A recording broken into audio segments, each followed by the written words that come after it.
Jack Thunder and the Fragments of Anima. Book 4. Earth. Chapter 11. The Elder Goat Comes Tonight. Snotter glanced around. Despite their victory, the grove had not come out unscathed.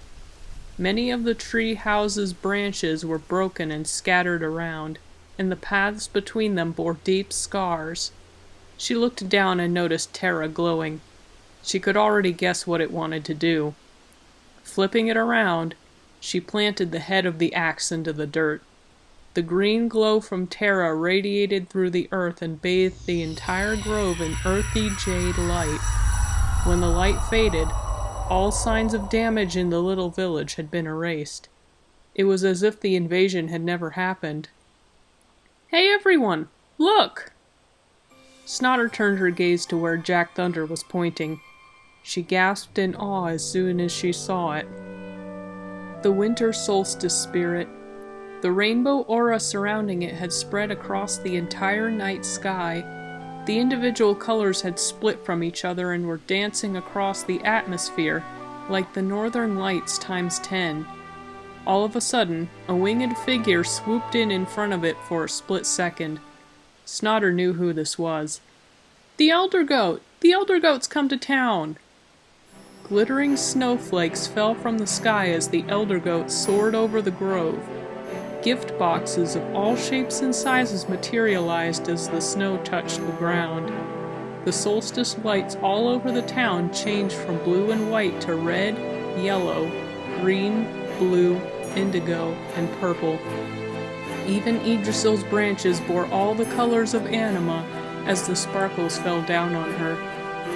The Elder Goat circled around Yggdrasil and made his way down to the ground. He took a stand right in front of Jack Thunder. "Looks like I was able to grant you your wish after all." "Elder Goat, thank you so much!" Jack Thunder nearly jumped into the Yule Goat's arms. "Whoa, easy there, son.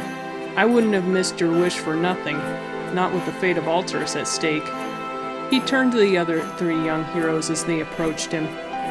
"And I do believe that I have some things for you, too." The Elder Goat reached behind his back and pulled out a teal and blue coat. Buckthorn eagerly took it. "Thank you so much! This will really help me with the cold out here." He turned to Shadow-Paws. "As for your wish, I understand you wish you had more courage. I wasn't able to grant that wish, but I think that this will help." He apologized as he took out a set of boots. These were enchanted to grant their wearer super speed and agility.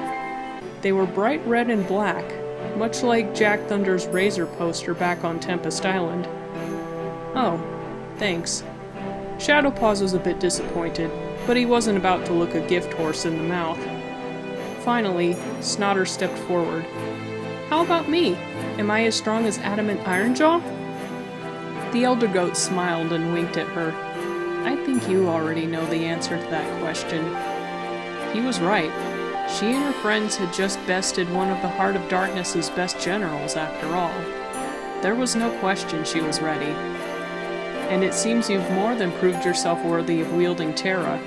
Remember that going forward on your journey." Snotter bowed her head. "Thank you, Elder Goat. I will do my best." With a flap of his leathery wings, the Elder Goat took to the skies once more. As he disappeared beyond the horizon, Jack Thunder shouted after him, "And wish the Winter Orchestrator a happy Winter Solstice for me too." He could swear he heard the Elder Goat shout back, "Will do." The snow continued to fall around them despite the clear night sky, a sky that was now cascading with the northern lights times 10. Shadow-Paws' gaze was naturally drawn to the source of all this color. Despite how bright it was, it didn't hurt his eyes when he looked straight at it. In fact, all pain faded from his body as he gazed at it. In its place grew a soft warmth spreading throughout his body. No creature in Alterus, no matter how foul-tempered or cold-hearted, could stare straight into the Winter Solstice spirit and not feel their hearts soften at least a little bit. "Beautiful, isn't it?" Jack Thunder turned to the Nekomata. Shadow-Paws nodded.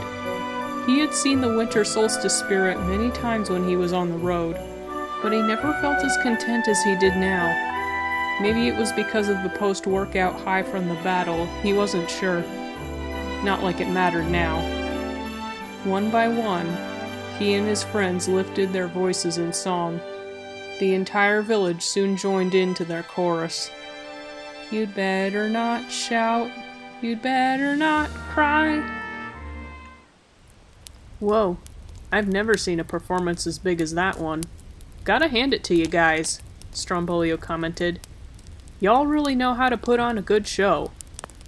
The entire town had erupted into celebration as soon as the chorus ended. The winter solstice was here, and the harrowing experience they had just been through wasn't enough to convince the grove dwellers to take it easy. The winter solstice only came once a year, and they weren't going to waste it. Jack Thunder and company had taken a seat near Strombolio's caravan, far away from all the excitement. Strombolio sat down on the ground next to the campfire with them. Hey, Mr. Strombolio, how come you're not celebrating? Strombolio shrugged. Been trying to stay away from the cider ever since San and I had that talk. Being in the town would just tempt me. Jack Thunder almost giggled. He knew how much those earth fairies loved their cider. Well, that explains why you've lost so much weight, San interjected. The Harlequin gremlin chuckled. Maybe it all ended up on you. Jack Thunder hadn't noticed it before, but the two elder champions were right. Strombolio still had a gut, but Jack Thunder could see that his jumpsuit fitted him more loosely than it did back in the nursery rhyme district. At the same time, San had seemed to fill out since the Storm Gremlin had first met him. While he wasn't fat, he was nowhere near the scary, skinny Tengu Jack Thunder had met back on Tempest Island that summer. Both of them seemed to be doing better. Shadow-Paws noticed it too. He had seen Strombolio smile and laugh many times, but this had to be the first time the Elder Harlequin Gremlin actually seemed happy. Actually happy, without the help of cider. Strombolio and San continued to banter with each other. Guess Nemesis doesn't really like the feeling of its heart growing 3 sizes. Too bad it's missing out on this amazing solstice cake, Strombolio laughed. Your gut's gonna grow 3 sizes if you don't lay off the cake, Strombolio. San poked fun at the Harlequin Gremlin. Really? Then maybe you should try some. You're the one who needs it. As Snotter listened to their laughter, she stole one last look at the winter solstice spirit. She was filled with contentment as she fell asleep next to the fire. She had a long road ahead, but for now she could rest. Snotter smiled. It had been a very merry winter solstice, even merrier than she could have ever imagined.